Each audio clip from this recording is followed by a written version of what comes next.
레위기 19장 9절부터 18절 먼저 읽도록 하겠습니다. 레위기 19장 9절부터 18절 저와 여러분이 한 절씩 교독하도록 하겠습니다. 너희가 너희의 땅에서 곡식을 거둘 때에 너는 밭 모퉁이까지 다 거두지 말고 내 떨어진 이삭도 줍지 말며 내 포도원의 열매를 다 따지 말며 내 포도원에 떨어진 열매도 줍지 말고 가난한 사람과 거류민을 위하여 버려두라. 나는 너희의 하나님 여호와이니라. 너희는 도둑질하지 말며 속이지 말며 서로 거짓말하지 말며 너희는 내 이름으로 거짓 맹세함으로 내 하나님의 이름을 욕되게 하지 말라.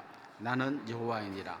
너는 내 이웃을 억압하지 말며 착취하지 말며 품꾼의 삭슬 아침까지 밤새도록 내게 두지 말며 너는 귀먹은 자를 저주하지 말며 맹인 앞에 장애물을 놓지 말고 내 하나님을 경외하라. 나는 여호와이니라.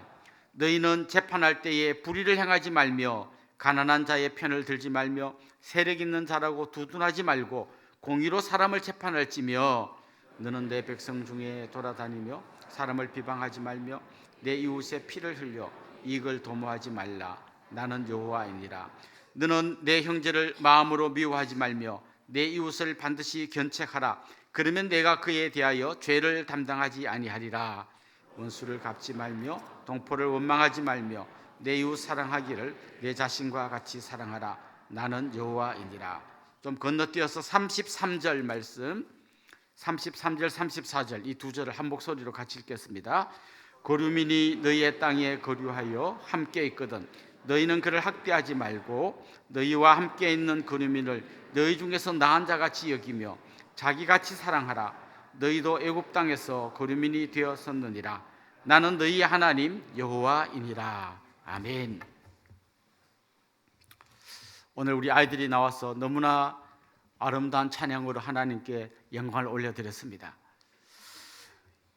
이 아이들이요, 주일학교에 가면 선생님 말씀 듣고 열심히 따라가는 너무 귀한 자녀들입니다. 그런데 좀 더 시골 교회 같은 데 가보면 한 초등학교 고학년이 되면 저학년 선생님 하라 그래요.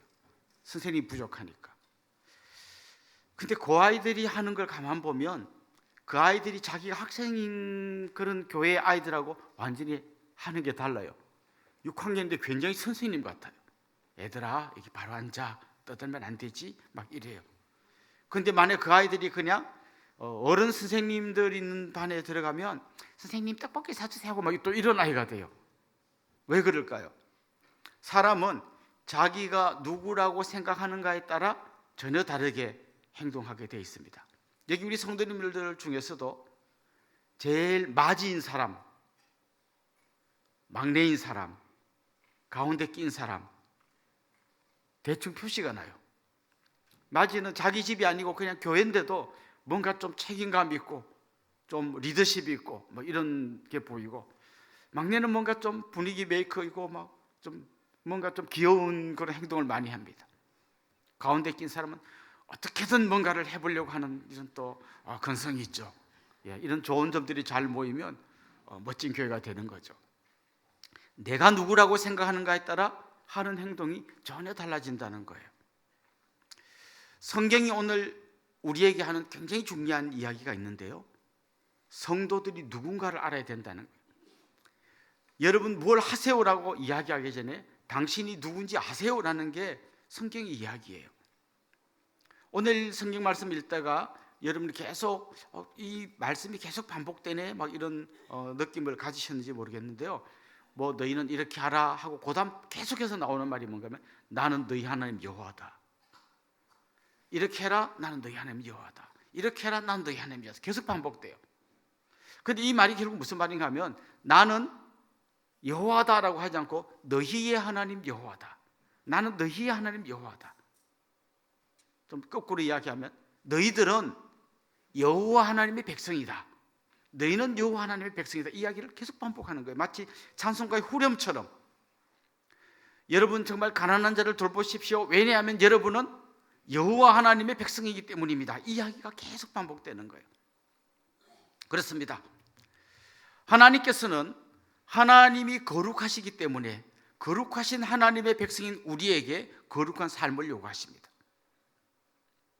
여러분, 갓난 아이에게 방 청소 잘하고 공부 열심히 하라 이렇게 말하는 사람 한 명도 없잖아요.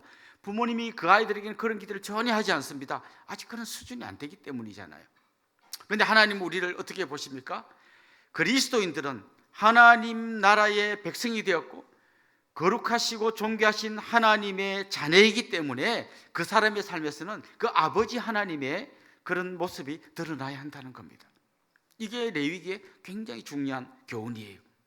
오늘 우리가 읽은 이 레위기 19장은 이스라엘 백성들이 대속죄일이 되면 읽는, 항상 해마다 읽는 굉장히 중요한 말씀입니다. 이 말씀을 해마다 읽으면서 그들이 머릿속에 계속 각인시키는 거예요. 맞아, 나는 하나님 나라의 백성이지, 나는 하나님의 자녀지, 우리 아버지 하나님이 거룩하시니까 나도 거룩해야 돼, 우리 하나님이 온전하시니까 나도 그 하나님을 닮아가야 돼, 이렇게 살아가야 하는 것이죠. 그렇습니다. 우리는 거룩하신 하나님을 닮아가는 거룩한 하나님의 백성, 거룩한 하나님을 닮아가는 거룩한 하나님의 자녀, 이렇게 우리는 생각하면서 살아가야 하는 거죠. 그럼 거룩한 삶이 어떤 거냐? 크게 성경 말씀에 보면 두 가지를 이야기합니다. 하나는 그 거룩한 하나님의 사람은 거룩한 하나님을 잘 섬기는 사람이에요. 특별히 레위기에 보면 수많은 제사에 대해서 나옵니다. 이 제사를 이렇게 드리고 저렇게 드리고 설명합니다. 이걸 현대적으로 우리에게 적용한다면 거룩한 하나님의 백성, 거룩한 하나님의 자녀들이 가장 먼저 거룩한 삶을 살기 위해서 제일 먼저 해야 되는 건 뭐냐? 바른 예배예요. 예배. 우리의 예배가 살아나야, 그 예배 속에서 진짜 하나님을 만나야 그 사람이 하나님 나라의 백성의 삶을 사는 거예요. 그 예배는 크게 성경에 보면 두 가지로 나누어집니다. 하나는 우리가 주일날 아니면 이렇게 특세에 나와서 하나님께 기도하고 찬송하는 이런 예배예요. 또 하나는 삶으로 드리는 예배예요. 그러니까 이 두 개가 같이 가는 그 사람이 하나님 나라의 거룩한 백성이 되는 것입니다. 그래서 이 가르침이 레위기만 있는 게 아니라 성경 전체에 쫙 이어지고 있습니다. 우리가 잘 아는 저 신약 성경 제일 끝부분에 있는 베드로전서 1장 15절 16절 우리 같이 한 목소리로 읽어보겠습니다. 오직 너희를 부르신 거룩한 이처럼 너희도 모든 행실에 거룩한 자가 되라. 기록되었으되 내가 거룩하니 너희도 거룩할지어다 하셨느니라. 그렇습니다. 거룩한 삶 하면요, 많은 이제 우리 교회 다니시는 분들이 기본적으로 이런 생각을 합니다. 술, 담배 하면 안 된다. 그리고 도둑질하거나 간음하거나 이런 거 하면 안 된다. 이 정도 생각은 기본적으로 하고 있어요. 그러나 성경 그 정도를 이야기하는 게 아닙니다. 술, 담배 안 하고 나쁜 행동하는 그 정도가 아니라 우리 마음 깊숙한 곳에서부터 우러나오는 감사와 감격으로 하나님께 예배해야 한다는 거죠. 이스라엘 백성들이 가나안 땅에 들어가서 보니까 그 가나안 땅 사람들이 사는 삶의 모습이 보여요. 이렇게 가만히 보니까 그냥 믿음의 반석에 굳게 선 상태에서 보면 왜 저렇게 살까 이렇게 생각이 되지만, 그 믿음이 흔들리는 그런 상황에서 그분들을 보면 따라하고 싶은 마음이 생기는 거예요. 그 사람들이 이렇게 이야기합니다. 농사를 잘 지으려면 이 비를 내리게 하는 신인 바알을 잘 섬겨야 된다. 그런데 어느 날 막 그 사람들이 이야기하는 거죠. 우리가 바알을 잘 섬겼더니 농사가 잘 되었어.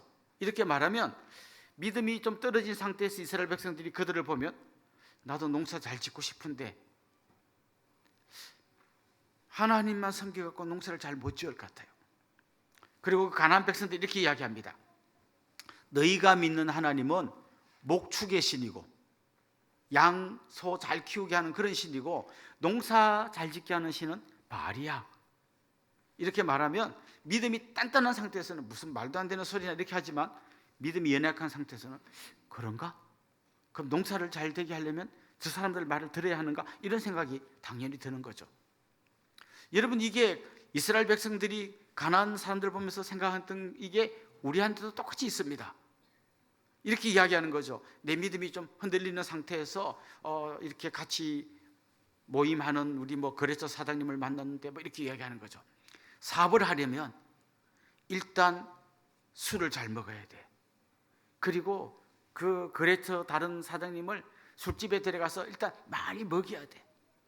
그 술만 먹여서는 안 되고 그 자리에 또 다른 무슨 예쁜 여자를 앉혀놓고 뭐 어쩌고 저쩌고 이렇게 해서 그 사람 마음을 녹여야 사업이 돼, 이렇게 말하는 거예요. 똑같아요. 이스라엘 백성들이 농사 잘 되려면 바알신 섬겨야 농사 잘 돼, 이렇게 말하는 거하고, 우리 거래처 사장님이 사업을 하려면 이렇게 해야 돼 하면 그런가? 그래서 이렇게 생각하는 거죠. 내가 하나님 섬기지만 사업을 하려니까 어쩔 수가 없습니다, 이렇게 이야기하는 거예요. 똑같아요. 그래서 하나님 말씀하시는 거예요. 너희들은 나의 자녀고 내 백성이기 때문에 그들이 하는 걸 따라가면 안 된다는 거죠. 또 가나안 그 족속들은 어떻게 했는가 하면 바알 신을 섬길 뿐만 아니라 그 바알 아세라 신을 섬기는 그 사람들의 삶의 기본이 뭔가 하면 굉장히 음란한 문화예요. 그래서 믿음의 반석에 든든히 섰을 때는 저렇게 살면 안 돼 했다가 그게 자기 믿음이 흔들릴 때는 나도 저렇게 하면 쾌락을 쫓아 살고 싶다. 그럴 때쯤 되면 청년들이 말하는 거죠. 목사님, 저 너무 억울해요. 왜? 너무 일찍 믿음 같아요. 그냥 나도 그냥 쟤들처럼 신나게 가서 부비부비 하다가 한 70쯤 믿으면 이 신앙의 가성비가 상당히 높지 않습니까? 짧게 믿고 천국 가고 뭐 이런 얘기하는 친구들이 있습니다.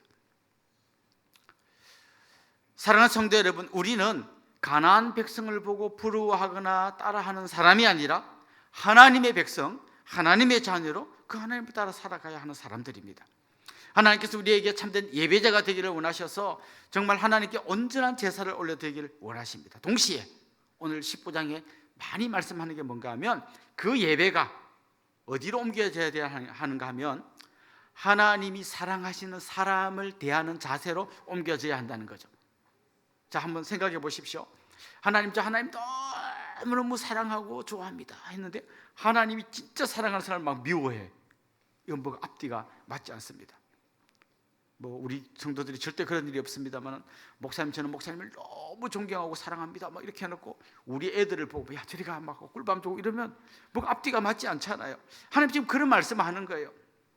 지금 너희 주변에 있는 가난한 사람, 병든 사람, 고아, 과부, 외국인, 나그네들, 이런 사람은 하나님 내가 특별히 사랑하는 사람이야 라고 말씀하시는 거예요. 그러면서 뭐라고 이야기합니까? 너희들 나를 사랑하지, 나에게 온전한 예배를 드리기 원하지, 그렇다면 내가 진짜 사랑하는 이 사람들한테 잘해줘. 이게 사실 오늘 본문의 말씀인 거죠. 그렇습니다. 예배는 절대로 분리될 수 없습니다. 하나님께 바른 예배를 드리는 사람이 삶의 예배를 제대로 못 드릴 수 없습니다. 믿음은 엄청 좋은데 이웃과의 관계가 나쁘다, 이건 말이 안 되는 말입니다. 정말 믿음이 엄청 좋으면, 하나님을 진짜 사랑하면 하나님이 정말 사랑하는 그 사람들을 같이 사랑하고 품고 가야 한다는 것이죠. 사실 오늘 이 성경에 나오는 말씀은 우리 현대인이 생각하는 것과는 굉장히 다릅니다. 우리들은 보통 어떤 생각을 하는가 하면 내가 이웃에게 피해를 주지 않고 나도 내 피해 주는 거 싫다, 이게 보통 우리 생각이에요. 그래서 선진국이 되면 될수록 남한테 막 무리하게 말을 하거나 뭐 요구하거나 이런 거 안 하고 그냥 자기 자리 딱 지키고 남한테 피해 안 주려고 그렇게 살아갑니다. 성경의 이야기는 피해 안 주는 정도가 아니라 그 이웃의 삶에 더 깊이 들어가서 그를 도우라는 거예요. 사실 우리는 자본주의 사회에 살고 있기 때문에 이 성경의 말씀이 때로는 이해되지 않을 수 있습니다. 예를 들면 이런 거죠. 포도원에서 농부가 포도를 딸 때 그냥 다 따지 말고 좀 남겨두라는 거예요. 막 꼭 한 알도 안 하고 싹 다 따지 말고 덤성덤성 따고 좀 남겨두라는 거예요. 또 이렇게 추수하다가 뭐 쌀이나 보리, 밀 이런 게 땅에 좀 떨어지잖아요. 이삭이 떨어지면 그거 막 다 끌어모아서 줍지 말고 그냥 놔두라는 거예요. 왜? 그러면 농사 지을 땅이 없는 사람, 외국에서 온 나그네, 이런 사람들이 그 밭에 남겨둔 그 덤성 수확하고 남겨둔 그 포도를 따서 먹고 땅바닥에 떨어진 이삭을 주워가지고 그걸로 먹고 살 수 있도록 그렇게 좀 하라는 거예요.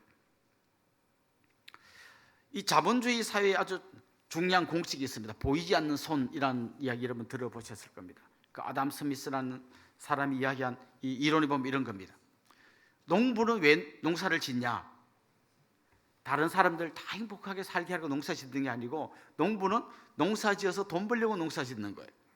자기는 자기 이익을 위해서, 농부는 돈 벌려고 농사를 짓습니다. 그럼 베이커리 사장님은 왜 빵을 만드느냐? 이 빵을 만들어서 다 누구 먹이려고 하는 게 아니라 이거에서 돈 벌려고 합니다. 그럼 운전하는 사람 운전해서 돈 벌려고 합니다. 그럼 이 아담 스미스의 이론은 이런 겁니다. 각기 자기 이기적인 마음으로 돈 벌려고 한 명은 농사 짓고 그래서 팔고 그걸 또 어떤 분이 운전해서 갖다 가고 그걸 사다가 빵을 만들고 각기 자기 이익을 위해서 막 일하는데 그러다 보면 그게 다 서로 다 돌아가고 다 같이 먹고 사는 게 이게 이제 자본주의 원리입니다. 자, 그럼 여기 못 들어오는 사람이 있어요. 자기 이익을 위해서 뭔가를 해야 되는데 못하는 사람 있잖아요. 예를 들면 병든 사람.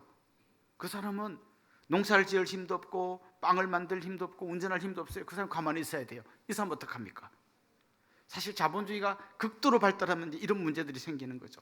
그 다음에 이렇게 좀 일을 잘 못하는 사람 어떡합니까? 나이 많고 힘든 사람 어떡합니까? 수많은 문제들이 생기는 거죠. 그래서 이제 그 자본주의 문제를 해결하기 위해서 나라가 그 사람들을 도와줘야 된다 이렇게 이야기합니다. 그래서 이제 우리나라도 보면 뭐 기초수급자를 업사무소에서 막 도와주고 하는 거 잘 되고 있지 않습니까? 그런데 가만 보면요, 그 구석구석에 진짜 그들의 손이 미치지 못하는 수많은 구멍들이 있어요. 그것 때문에 지금도 많은 사람들이 가난을 탄식하며 스스로 생을 마감하는 사람도 있고 또 그것 때문에 오히려 그게 거꾸로 분노가 되어서 다른 사람에게 해를 입히는 사람들도 있습니다. 그래서 성경은 뭐라고 이야기합니까? 이 말씀이 여러분 이렇게 막 자본주의 사회가 발달하면서 나라들이 이걸 좀 수정해서 좀 다 같이 잘 사는 사회를 만들어 보자 해서 요즘 주어진 말씀이 아니에요. 이 말씀이 지금부터 약 3,500년 전에 3,500년 전에 그때 이런 말씀이 주어진 거예요. 포도 추수할 때 싹 하지 말고 좀 남겨둬라. 이게 그 당시에 준 말씀이에요. 그래서 우리 성도들은 남에게 해를 안 끼치고 그냥 법을 어기지 않고 그 정도 사는 게 아니라 이런 마음으로 살아야 한다는 거죠. 특별히 주님이 언급하시는 사람들이 계속 성경에 나오는 사람도 있어요. 고아. 이 당시만 해도 그 가정의 가장인 아버지가 돌아가시면 그 자녀들은 먹고 살 길이 없어요.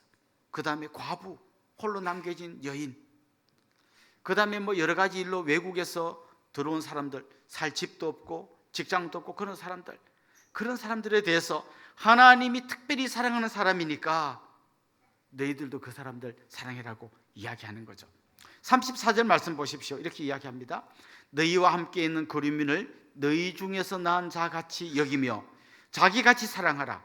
너희도 애굽 땅에서 거류민이 되었었느니라. 나는 너희의 하나님 여호와이니라. 우리 동네에 바로 이런 분들이 많이 들어오고 있습니다. 외국인 노동자들, 다문화 가정들이 우리 동네에 많이 들어오고 있습니다. 이제 지금 우리 교회가 있는 이 남양의 올드타운 주에는 뭐 그런 외국인 식당들도 많이 생기고 또 여기 한일마트 앞에 토요일이나 주말에 가보면 그냥 외국인들이 거의 다예요. 한국 사람 몇 명 안 보여요. 이분들을 보는 우리의 눈이 어때야 되는가? 우리 안에 굉장히 왜곡된 시선이 있습니다. 좀 백인들이나 이런 좀 문명 국가에서 온 사람들한테는 지나치게 막 좋아하고 좀 피부색이 좀 검고 우리보다 좀 못 사는 나라에서 온 사람들에 대해서 굉장히 무시하는 경향이 있습니다. 괜히 와가지고 막 떠들고 다니고 길거리에서 담배 피우고 침 뱉고 아우 저런 사람들 안 와야 되는데 막 이런 생각을 많이 합니다. 그러나 우리 한국 사람들도 60년대, 70년대 미국에 이민 갔을 때 그때 우리도 그렇게 살았어요. 하나님 우리에게 요구하십니다. 그 나그네들을 잘 대접해라. 제가 옛날에 한 선배 목사님들의 그런 이야기를 들은 기억이 나는데요. 하나님 우리 한국을 특별히 사랑하고 복 주시는 아름다운 그런 모습이 있었다. 그게 뭔가 하면 6.25 때 저 북에서 피난 온 사람들을 이 남쪽 사람들이 많이 품어주었다는 거예요. 자기도 먹을 게 없는데 같이 나눠주고 같이 그분들을 챙겨주는 그런 아름다운 이야기를 들은 적이 있습니다. 그렇습니다. 우리 그리스도인들에게 특별히 이런 것이 필요하다는 거죠. 그래서 우리 교회가 하는 여러 가지들이 있는데요. 우리 성도님들이 그걸 바라볼 때마다 그냥 예배드리고 하나님 기도하고 이거 해야 되는데 왜 자꾸 딴 걸 하느냐 이렇게 보는 분들도 있어요. 그렇지 않습니다. 그게 바로 예배의 한 부분인 거죠. 우리가 그레이스 가든 이 NGO를 설립해서 그걸 통해서 많은 일들을 하고 있습니다. 우리 외국인 한글학교에 한 70명, 80명 매주일 옵니다. 그분들이 한국말을 가르칩니다. 제가 연초에도 말씀드렸습니다만 한국말 배운 그분들 중에 또 마음이 열린 분들에게 복음을 전하기 시작합니다. 우리 선교사님들이 같이 또 우리와 같이 합류하고 있습니다. 그래서 조만간에 우리 교회 안에 10개의 외국인 교회가 세워지기를 기도하고 있습니다. 이 본당 비롯하여 그냥 우리 빈 모든 방방마다 태국 예배, 네팔 예배, 캄보디아 예배, 베트남 예배, 우즈베키스탄 예배, 이런 예배들이 계속 생겨지기를 소망하고 있습니다. 이거 이제 우리가 해야 될 일이에요. 왜냐하면 하나님이 그분들을 너무 사랑하기 때문에 우리가 그분들을 사랑하는 걸 하나님이 너무 기뻐하신다는 거죠. 토요일은 누리학교, 여기에 러시아어를 쓰는 아이들이 와서 같이 선생님하고 공부하고 또 우리 선교사님 통해서 말씀을 듣습니다. 제가 얼마 전에 남양초등학교에 러시아어를 쓰는 애가 60명이라고 들었거든요. 그런데 최근에 들으니까 100명쯤 된대요. 계속 늘어나고 있습니다. 이 아이들 한국말 잘 못해요. 그냥 외국에서 온 아이라고 무시하고 그렇게 하다 보면 이 아이들 마음속에 분노가 쌓이면 앞으로 이 사회 문제 우리 감당할 수 없습니다. 이 아이들은 오늘 본문이 말한 것처럼 너희가 낳은 자녀처럼 대하라 이거예요. 그리고 너희 자신같이 대하라 이렇게 이야기합니다. 그래서 볼 때마다 인사 한 번이라도 더 해주고 또 격려해주고 그러시면 좋겠어요. 우리가 토요일 2주에 한 번씩 도시락 100개 싸가지고 이 주변에 있는 독거노인들 돕습니다. 그분들 이야기를 가끔씩 들어보면 정말 눈물 나는 얘기가 너무 많아요. 그 자녀를 키우기 위해서 자기 인생을 다 바치고 그 다음에 자기 돈 조금만 생기면 다 주고 했는데 병들고 힘들어지니까 아무도 돌보지 않는 그런 어르신들이 많습니다. 그런데 나라에서 나오는 기초수급자 이런 거 받으려면 아들이 있기 때문에 안 됩니다. 또 이런 이야기를 듣는 거죠. 그래서 정말 그분이 진심으로 이런 얘기하는 겁니다. 정말 호적에서 팥 버리고 싶습니다. 제가 없으면 차라리 내가 이런 거라도 받을 수 있는데 그런 얘기 하시는 분들이 있습니다. 그런 분들에게 우리가 도시락을 싸서 배달합니다. 또 여러분이 잘 모르시는 분들 많은 것 같은데요, 우리 교회 바로 앞에 보면 여기 우리가 주차하는 그런 다른 가게들이 있잖아요. 그 중에 보면 사랑 나눔이라고 하는 가게가 하나 있습니다. 그 가게 우리 교회에서 운영하는 겁니다. 그 가게에는 어떤 걸 파느냐, 파는 가게가 아니고 나눠주는 가게입니다. 여러분 가정에 예를 들면 이사를 갔는데 사람들이 축하한다고 화장지를 막 갖다 주는데 너무 많아가지고 쌓아둘 데가 없는 거 있잖아요. 버리기는 아깝고 쓰려면 이거 한 10년은 써야 되겠다. 그렇게 거기다 두지 마시고 사랑 나눔 가게에 갖다 주시면 탈북자들, 다문화 가정 식구들 이런 것도 구하기 어려운 사람들이 우리가 월 4만 원 정도의 쿠폰을 줘서 그분들이 가져갈 수 있도록 합니다. 여러분 가정에 막 누가 축하한다고 막 샴푸 무슨 비누 세트 이런 거 많이 주는데 너무 많아. 그런 거 여기 갖다 주십시오. 또 우리 읍사무소에 가면 거기에 사랑 나눔 가게가 있습니다. 거기에 가면 이제 여러 우리가 입다가 아주 비싸게 산 좋은 옷인데 내 체형하고 안 맞아서 입기 힘들다. 거기 갖다 주시면 또 거기서도 그걸 이웃들에게 나누어 줍니다. 우리가 지금 이런 일들을 하나하나 찾아가면서 하고 있는 거예요. 다문화 가정에 도우미들이 들어가고 있습니다. 또 경로당 이런 곳에 우리가 가서 그분들 행복하게 같이 놀아주고 그분들과 게임도 하고 그런 일 하고 있습니다. 이게 우리 교회가 하는 착한 일이 아니라 하나님의 자녀가 하는 거룩한 일이라는 거예요. 그게 하나님이 원하시는 삶이라는 것입니다. 그리고 사업하시는 분들은 임금을 체불하지 말라고 오늘 본문이 이야기합니다. 물론 오죽했으면 그러겠습니까마는 그러나 하나님은 그 사람들은 그거 못 받으면 살기 힘드니까 절대 임금 체불하지 말라 이렇게 이야기합니다. 또 이야기합니다. 재판을 공정하게 하라. 우리 유전 무죄, 무전 유죄 이런 이야기 많이 하잖아요. 한 몇 년 된 것 같습니다만 와, 이 정도인가 싶은 뉴스를 한번 본 적이 있습니다.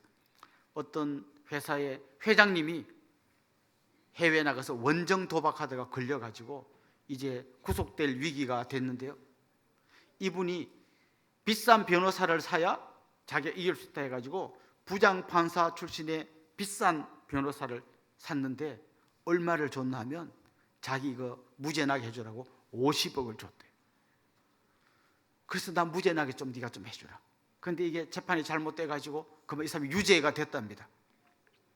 그래서 미안하다고 50억 받은 사람이 30억을 돌려줬대요. 근데 이 유죄 난 그 사람이 20억도 돌려주라. 이런 황당한 이야기가 막 뉴스에 나왔는데, 와, 50억이 여러분, 그게 자기 무죄 만들려고 주고 그 돈이 어떻게 흘러가서, 그래도 다행히 이게 유죄가 나타나서 조금 내가 마음이 덜 상해서. 여러분 생각해 보십시오. 우리 안에 이런 것들이 있다면, 그게 심해진다면 이 사회는 점점 어두워지지 않겠습니까? 그래서 하나님 계속 이야기하는 거예요. 저울을 쓸 때 공정한 저울을 써라. 뭐 장애인들, 그분들 앞에 장애물을 놓지 마라. 계속 우리 생각해야 되는 거죠. 한때 우리나라 교육부를 부르는 호칭이 교육인적자원부였습니다. 얼른 들으면 되게 좋은 말 같아요. 인적 자원. 그런데 저는 그 말이 굉장히 거슬립니다.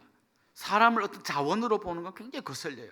만약 여러분 이 학생들을 인적 자원으로 본다면요, 거기에 막 공부 잘하는 엘리트들은 뛰어난 자원이지만 장애가 있거나 공부를 못 따라가면 이건 쓸모없는 자원같이 느껴지지 않겠습니까? 하나님 그렇게 사람을 보지 않습니다. 인적인 자원으로 보지 않습니다. 하나님 닮은 너무나 소중한 하나님의 자녀로 보시는 것입니다. 이웃을 향한 잘못된 비방 이런 거 하지 말라고 오늘 본문이 이야기합니다. 가난한 자, 약한 자, 그들 손잡아주고 정말 그들과 함께 걸어가라고 이야기합니다. 히브리서 기자는 이런 거룩함이 없으면 너희가 하나님을 볼 수 없을 거라고 아주 무섭게 이야기합니다. 야고보 사도는 교회에 오는 사람들 중에 부자한테만 잘하고 친절하게 하고 가난한 사람들에게 함부로 하는 것에 대해서 경고하고 있습니다. 사랑하는 성도 여러분, 여러분 주위에 정말 하나님이 아끼시고 사랑하는 사람이 누군지 한번 돌아보십시오. 그들에게 작은 손길을 내밀어 보십시오. 또 이번에 우리 희년 헌금을 또 이웃들에게 좀 나눠줘야 되는데 여러분 주위에 보고 그런 필요한 사람이 있으면 이야기해 주십시오. 그리고 우리가 드리는 작은 이 희년 헌금이 그분들을 위해서 소중하게 쓰일 수 있도록 같이 기도하면 좋겠습니다.